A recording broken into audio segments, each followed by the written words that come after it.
No, I never told my son what was buried under the floorboards of the cabin in northern Maine. Not in 32 years. Not when his mother was alive. Not after she passed.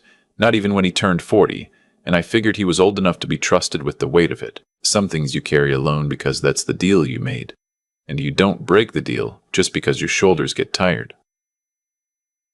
I was up at my brother Hollis's place outside Bangor when the phone rang. We were sitting on his back porch with a couple of beers, watching the light go down over the pines, and I'd just gotten to the part of the story where our father had taught us both how to gut a deer when I was 11 and he was 9. Hollis was laughing the way he does, all in his chest.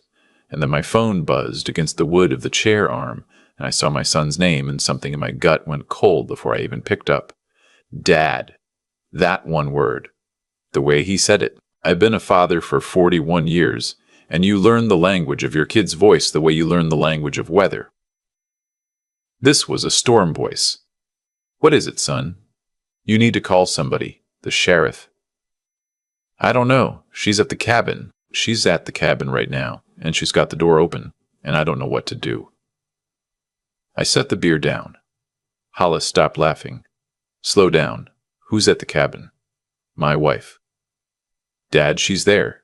She drove up there. She's got the truck, and she said she's not coming back until she finds it. Finds what? There was a silence on the line. The kind where you can hear a person breathing through their nose because they've forgotten how to breathe through their mouth. She thinks there's money. She thinks you've been hiding money from us.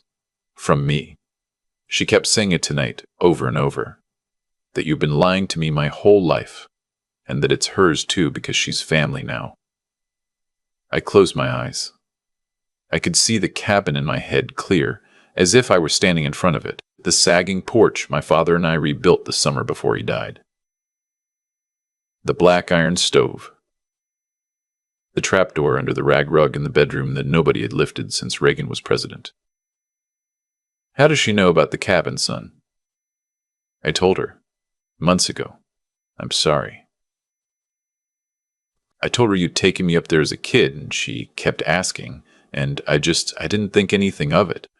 I didn't know there was anything to know. Is she alone? No. Her brother's with her. He's the one driving. They left maybe 2 hours ago, and she just called me from the road, told me what they were doing, and I tried to talk her out of it, and she hung up on me. 2 hours. From the city, it was a 4-hour drive. They'd be there by midnight if they pushed it. Listen to me, I said. I want you to stay where you are.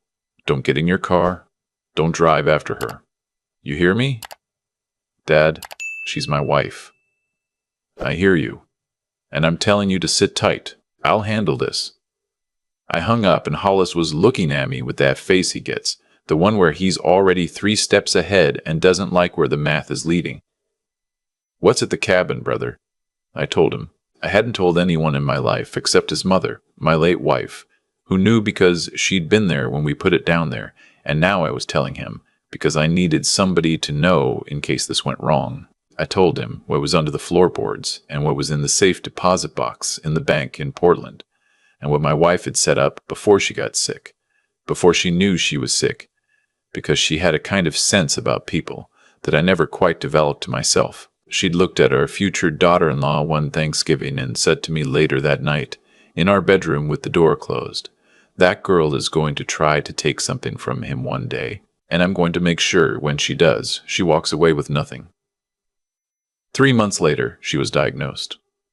18 months after that, I buried her on a Tuesday in October, and in between those 2 dates, she did exactly what she said she'd do, with the kind of methodical patience I have only ever seen in her. She called the lawyer. She set up the trust. She wrote the letters. She took our son aside one Saturday afternoon when his future wife wasn't there, and she made him sit down at the kitchen table, and she said certain things to him, in her voice that had gone thin from the chemo, and he cried and signed what she put in front of him. He didn't tell his fiancée, his mother had asked him not to, and to his credit, that one promise he kept. Hollis listened to all of this without saying a word. When I was done, he stood up, drained his beer, and said, "I'll get the truck." You're not coming with me. The hell I'm not. Hollis, I need you to make a call for me. To Eddie. Eddie is my wife's cousin.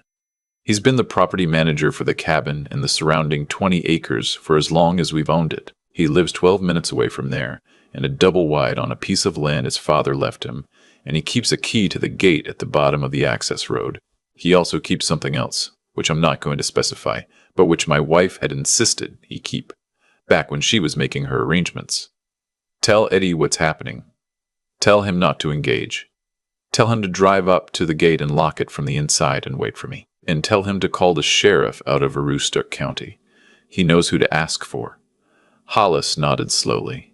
And you? I'm driving up there. It's 3 hours. Then I'd better start. I drove with the windows down because I needed the cold air on my face to keep my hands from shaking, not from fear. I want to be clear about that. I was not afraid of the woman my son had married. I was angry. In a way, I hadn't been angry in a very long time. And the anger needed somewhere to go, and I did not want it to go through the steering wheel. I thought about her on the drive, my daughter-in-law. I'd known her for almost 6 years. She came into my son's life the year before his mother got sick. And I want to say this honestly. I tried to like her. I really tried. The first dinner we had, my wife made a roast and I made small talk about her work. And she answered all the questions politely and laughed at the right places and asked me about my service, and I thought, well, she's making an effort. That's something. But there were things. There were always things. The way she looked at the house when she didn't think anybody was watching her, like she was appraising it. The way she asked, very early on, what my son's salary was, framing it as concern about whether they could afford a place together. The way she steered every conversation about the future toward what we had and what would happen to it. Not crudely, she wasn't stupid, but persistently. Like water finding cracks in a foundation. My wife saw it before I did. Women see other women in a way men generally don't. By the time I started to suspect, my wife had already known for a year and was already planning. The wedding was the size of a small city. I'm not exaggerating. They had a guest list of 380 people, most of whom my son had never met, and they did it at a resort on the coast that cost more per night than my first car cost new. I'm not even going to say how much the whole thing came to. My son paid for half of it himself, with money he didn't really have, and I paid for a quarter as a gift. And her parents, who, I should mention, had been divorced for 15 years and barely spoke to each other, covered the last quarter only after a series of phone calls I was not privy to, but which I gathered did not go well. She wore a dress that her mother told me, with some pride, had cost more than my truck. The flowers alone were $22,000. There was a string quartet for the ceremony and a 10-piece band for the reception, and a separate DJ for the after-party, and a vintage car to drive them away and that they didn't even own, just rented for 40 minutes for the photographs. I stood in the receiving line and I shook 380 hands, and I smiled until my face hurt, and I thought about my wife, who had been gone 4 years by then. And I thought about what she had said to me that night in our bedroom. And I thought, well, she's going to try. And she's going to find that the door she's pushing on doesn't open. 3 years into the marriage, they bought a house. Or rather, my son bought a house. Because she had insisted very early in their relationship that her credit was complicated and that all major purchases should be in his name. The house was in a neighborhood she had picked, and a price range that made my son sweat when he told me about it, and she furnished it with the kind of furniture you can't sit on without feeling like you're going to break it. She did not work, by the way. She had a degree in something called brand strategy, and she had a social media presence, and she called herself an entrepreneur, and she made, to the best of my understanding, no actual money. My son worked 60 hours a week as a structural engineer and paid for everything. A year after that, they bought a car. A second car. She didn't need it because she rarely drove anywhere. They had a driver service for most of her appointments, which she also didn't pay for, but she wanted it. And what she wanted, she got. It was a German SUV that cost more than my late father had earned in 5 years of working at the paper mill. The monthly payment was over $1,500. I know because my son told me one night when he'd had 3 glasses of wine and his guard was down. He'd looked at me across the kitchen island in his 2 big house, and he'd said, very quietly, "Dad, I don't know how I'm going to keep this up." And I said, "Because I am his father and I love him. You don't have to." And he said, "I do, though. I love her." And I let it go. Because that's what fathers do. Sometimes, when their grown sons make decisions the fathers cannot save them from. You sit there and you nod and you let it go, and you trust that when the time comes, the things you put in place will hold.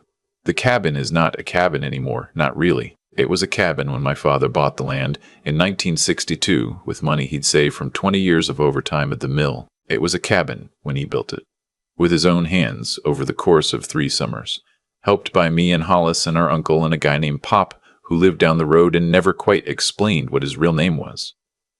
It was a cabin when I inherited it in 1989, but over the years my wife and I had added to it careful additions, a back room, a screened porch, a finished basement that we used as a guest room when the kids were in college. By the time my wife passed, it was something more like a small house, set back in the woods at the end of a half-mile dirt road that you couldn't find on any map I'd ever seen. What was under the floorboards in the bedroom was not money. I want to make that clear, although it took me a long time to make it clear to myself. What was there was primarily paper, a box of paper. Specifically, my father's letters home from Korea, in a tin he had kept under his own bed until he died. My mother's diaries, 6 of them, leather-bound, which she had asked me to keep but never read, and which I have honored that request on for 41 years. My wife's wedding ring, which she had taken off the day before she went into hospice because her fingers had gotten too thin and she didn't want it to slip off in the bed. My son's first tooth. His first lock of hair, the original deed to the land, on parchment, signed by my father in pencil, because that was the only thing he had to write with that day. A photograph of my parents on their wedding day, the only one that exists. A photograph of my wife, at 22, that I have never shown anyone, taken the night I asked her to marry me. There was also, yes, a small amount of cash. About $4,000 in old bills my father had hidden there, during a period in the 70s when he didn't trust banks. I had never spent it because it wasn't really money to me by that point. It was just something he had touched. And there were, I will admit, 2 other items, which I am also not going to specify. They were not valuable in any meaningful financial sense, but they were the kind of things you do not want strangers to find. That was what was under the floorboards. That was the treasure my daughter-in-law was driving 4 hours through the night to dig up. She thought it was money. She had built up, in her own head over the years, this elaborate fantasy in which I, a retired electrical contractor on a fixed income, was secretly sitting on some hidden fortune that I was withholding from my son out of spite or paranoia or some other quality she had projected onto me. I think part of it was that she could not understand why I lived the way I did. I drove a 15-year-old truck. I shopped at the same grocery store I'd shopped at for 40 years. I cut my own hair. I did not understand, in her view, the proper relationship between money and life, which was that the first existed to display the second. She had asked me about the cabin, once, at a Christmas dinner. Asked me what was up there. Asked me, specifically, if there was a safe. I'd looked at her over the top of my glass and I had said, "There's a wood stove. There's a fishing rod. There's some old books." And she'd smiled the smile I had come to recognize and she'd said, "But surely there's something else. Some old man like you, way out in the woods. There's always something." I'd laughed it off at the time.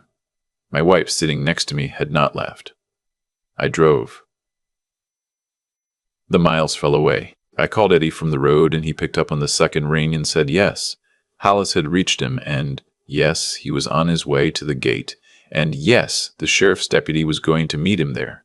He sounded, to my ear, almost cheerful about it. Eddie has not had what I would call an exciting life, and I think a small part of him had been waiting, for some years, for someone to give him a reason to use the things he kept in the cabinet over his refrigerator. I called my son back. He picked up, and he was crying, which broke my heart, but did not surprise me. I told him the plan. I told him to stay home. I told him I would call him when it was done. He asked me, in a small voice, what was going to happen, and I said, nothing she's going to like, but nothing that's going to put her in the hospital. I just want her to understand what she's walked into. Dad, he said. Dad, did Mom? Yes. How long ago? She started 6 months before she got sick. She finished the legal side of it about a month before she went into hospice. She knew, son. She knew this was going to happen. He cried harder. I let him. After a minute, he said, why didn't she tell me? She told you what she needed to tell you. The rest, she didn't want you carrying. And you've been carrying it. All this time. That's my job, son. That's what fathers do. I got to the gate at 11:20. Eddie's truck was parked across it sideways, blocking it, and there was a sheriff's vehicle behind him. And standing next to the sheriff's vehicle was a deputy I knew slightly from a hunting trip 10 years ago, a tall man with a gray mustache, who lifted his hand in greeting as I pulled up. Evening, he said. Evening, deputy. Eddie's been filling me in.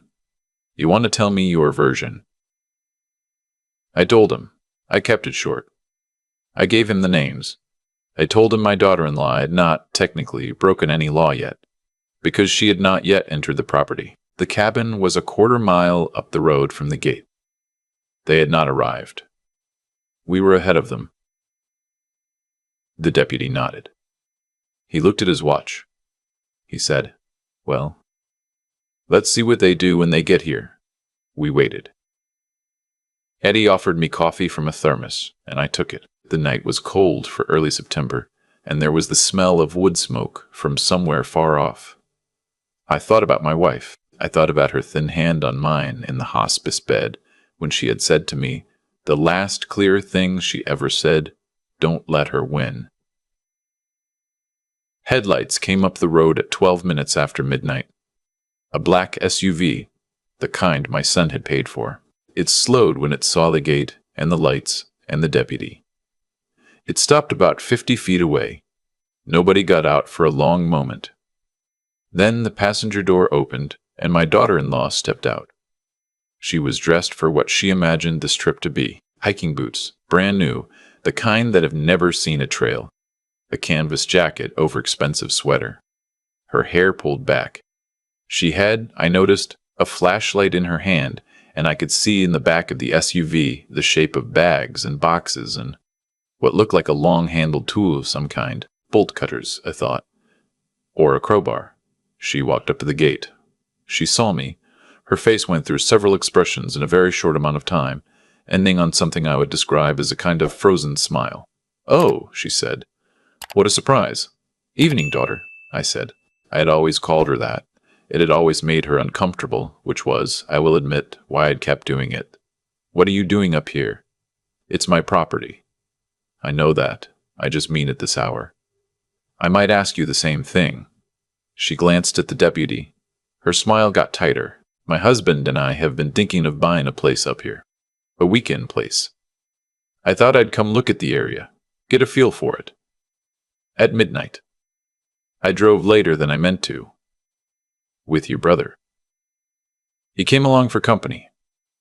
The brother had not gotten out of the SUV. I noticed this. So did the deputy.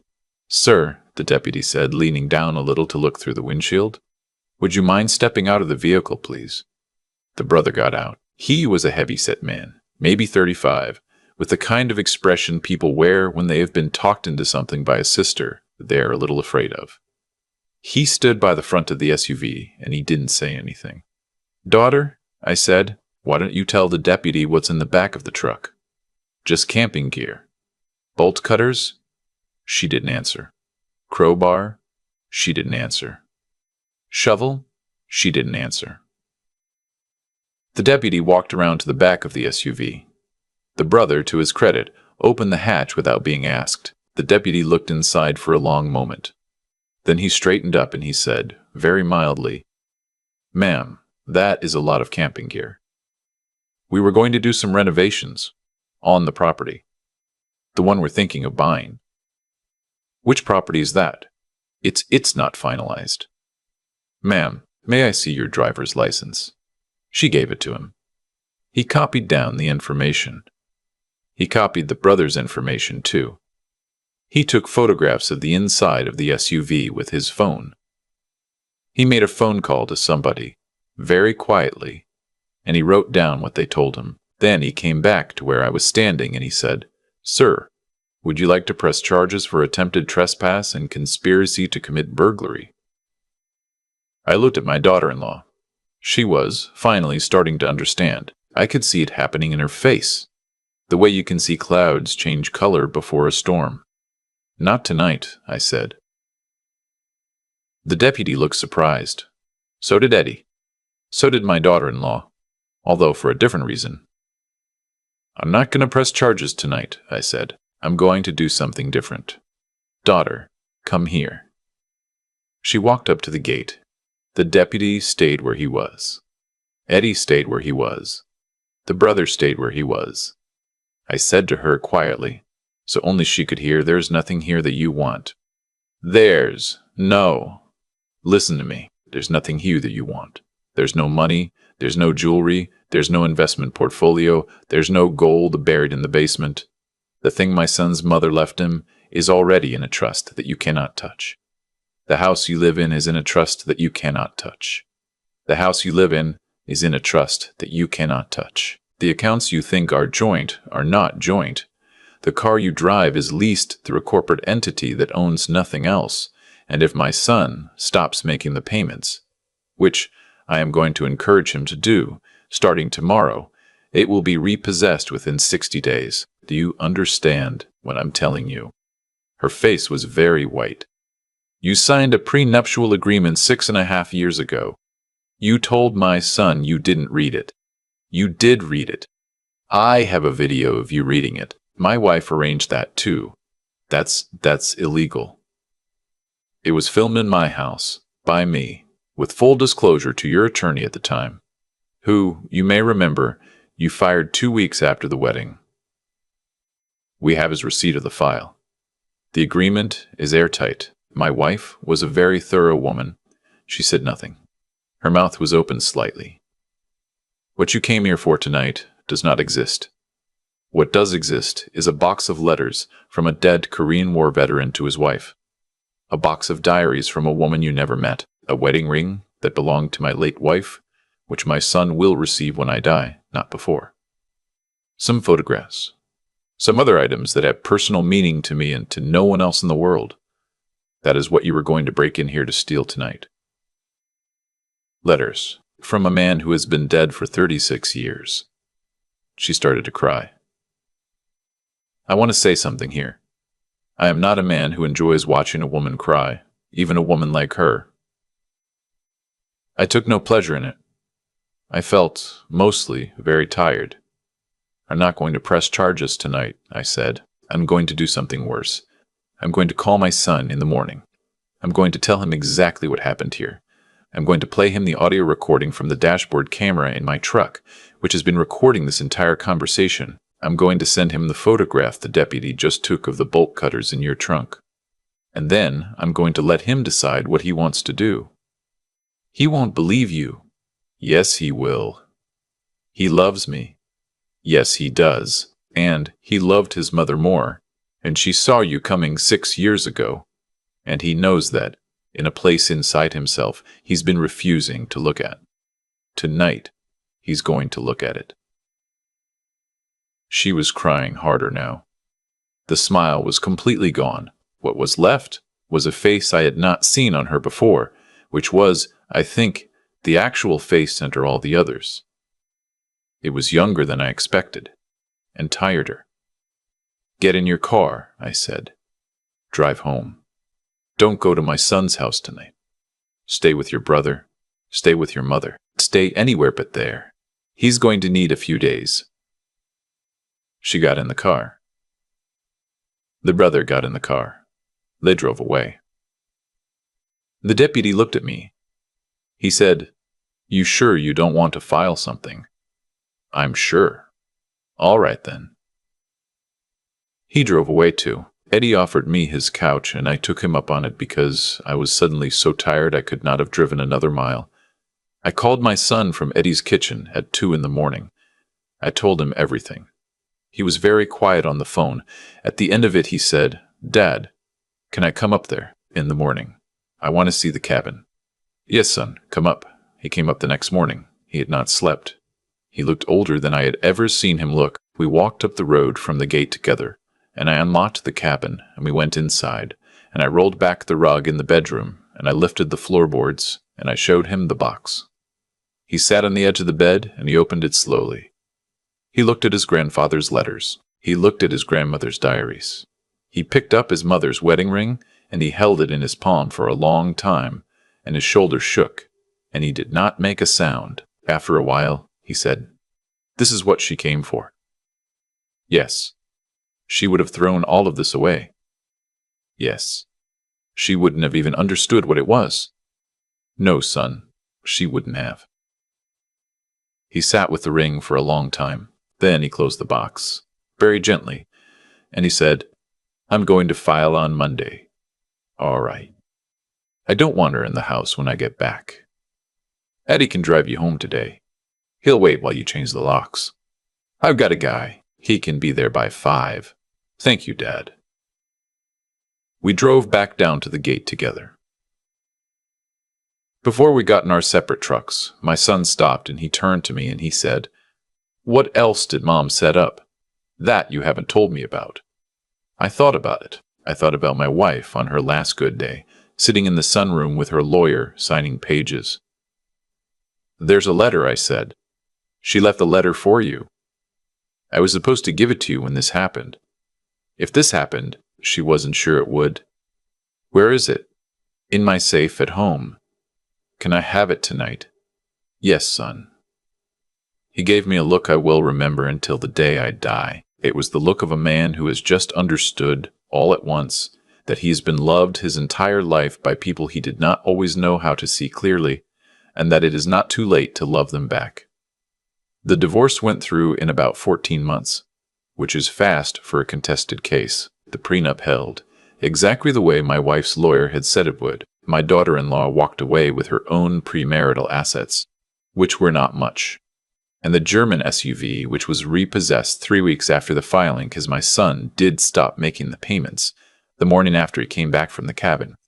He sold the big house. He moved into a smaller place, an old craftsman bungalow about 20 minutes from where I live, and he furnished it with things you can sit on. He started seeing somebody about a year and a half later, a woman who teaches 3rd grade and who, the first time I met her, brought me a jar of homemade strawberry jam and asked me about my service the way people ask when they actually want to hear the answer. They got married last spring in my backyard in front of 40 people with a single fiddle player and a potluck dinner.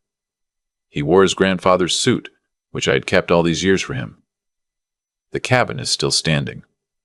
I go up there every fall, alone, for a week. I read my mother's diaries by the wood stove, one a year, slowly. I am on the 4th one. They are not what I expected. She was a sharper woman than I knew. The box is still under the floorboards. I added one thing to it last year after the wedding. It's a photograph of my son, on the porch of the cabin with his new wife, taken the weekend they came up to visit me. She's holding a fishing rod. He's laughing. His mother would have liked her. I told him so. He said he knew. He said he could feel it. There are people in this world who will look at a man like me. Old truck, old house, worn jacket, quiet life, and decide there must be something hidden somewhere. Some treasure being kept from them, some secret hoard they have a right to. They will spend years scheming for it. They will drive through the night with bolt cutters to find it. And when they get there, when they pry up the floorboards and tear open the box, they will find a stack of old letters, a child's lock of hair, a photograph of strangers, and they will not understand what they are looking at, because the treasure was never the money. It was never going to be the money. The treasure was the 36 years of letters from a man to the woman he loved across an ocean. It was the diaries of a woman who never thought anyone would read them. It was a ring on the finger of a woman who, dying, used the last clear months of her life to protect her son from a stranger she could see coming through the dark. That is what was under my floorboards. That is what I never told my son, and that is what his mother, who I miss every day, made sure he would understand in the end, when the time came. She knew. She always knew. That was her treasure too, I think. Knowing. I think a lot these days about the chain of small choices that brought us all to that gate at midnight. My daughter-in-law didn't wake up one morning and decide to drive 4 hours through the dark with bolt cutters in her trunk. She got there one decision at a time, the way most people get most places. She decided, somewhere along the line, that what other people had built was a thing she was owed. She decided that love was a kind of leverage. She decided that my son's quiet decency was a weakness she could work around. Every one of those decisions seemed small and reasonable to her at the time, I imagine, but put end to end, they walked her right to a cabin in the Maine woods, where there was nothing waiting for her, except a deputy with a flashlight and an old man who had been told, 6 years before, that this was coming. That is the part I want my grandchildren to understand someday, if I am lucky enough to have any. Character is not a thing you decide to have on the day you need it. It is a thing you build, one quiet choice at a time, in the years when nobody is watching. My wife saw clearly because she had spent 43 years practicing seeing clearly. My son survived because his mother, in the months when she was already dying, used what strength she had left to protect him in ways he wouldn't understand for years. And I was able to act that night, calmly, without rage, because I had been given time to prepare, and because I had decided long before that I would not meet ugliness with ugliness, if I could meet it with patience instead. There is a kind of strength that has nothing to do with raising your voice.